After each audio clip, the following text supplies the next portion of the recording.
निहारिका जो शहर से आई थी, इस विशाल ससुराल का सदस्य बनना चाहती थी। उसकी 50 नंदे थी, सबकी अलग अलग आदतें थी। चलो अब बहुत हुआ स्वागत। अब 50 नंदो अपनी भाभी को अंदर तो आने दो। अरे वाह, इनका घर तो किसी राजमहल से कम नहीं लग रहा। हे भगवान, इतना बड़ा घर तो मैंने कभी नहीं देखा था। मैं तो रानी बन गई। अब मैं तो इस घर में राज करूंगी। भाभी क्या सोचने लगी? मैं ये सोच रही कि आज के ज़माने में ससुर जी ने 50 नंदे कैसे पैदा कर दी। अरे बुरा मत मानना, मैं तो मजाक कर रही हूँ। अरे भाभी, हम लोग भी बहुत मजाक किया। आखिर ससुर जी की खून हो तुम सब, मजाकिया तो होगी ही। भाभी हमारे घर में रहना कोई आसान बात नहीं है। हम 50 के अलग अलग ख्वाहिश और सपने हैं। अगर आपने हम सबका दिल जीत लिया तो बहुत अच्छी बात।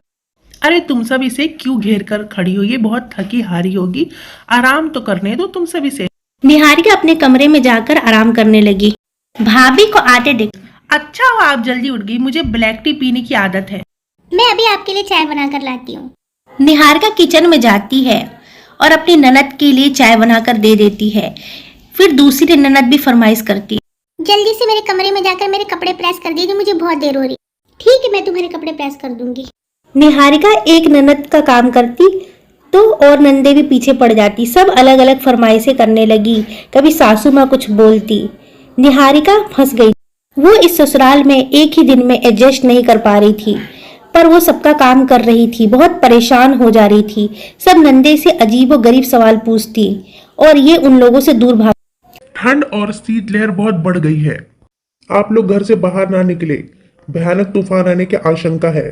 यह आदमी सभी को सतर्क कर देता है। सभी गांव वाले बहुत डर जाते हैं और गांव के सबसे अमीर आदमी निहारिका के ससुराल वाले भी बहुत डर जाते हैं। वो आदमी जैसे मौसम की खबर देकर गया, वैसे ही तूफान शुरू हो गया। अब क्या होगा?